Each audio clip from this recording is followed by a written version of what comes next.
Ngayon pong kaliwat kanan ang mga selebrasyon at kainan, nagpaalala ang ilang eksperto na maghinay-hinay.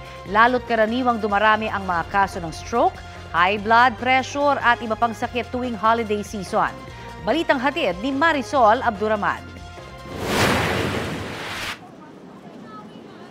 Ngayong holiday season, kabilang sa binabantayan sa mga ospital ang mga seasonal illness, gaya ng upper respiratory tract infection. Tumaas ang may ganyan dito sa Tondo Medical Center ng 25 to 30% kumpara nung nakaraang linggo. With the unstable weather, nagkakaroon talaga tayo ng uptick talaga ng mga upper respiratory tract infection. It's probably multifactorial, like sa weather, also yung sa control na rin nila sa bahay, minsan nakakalimot ng gamot. Karamihan sa mga may ganyan ay mga may edad at mga bata. Payo ni Doc, manatili na lang sa bahay kung hindi naman kinakailangang lumabas. Kung hindi raw maiwasan, magsuot ng mask at agad magpakonsulta sa doktor.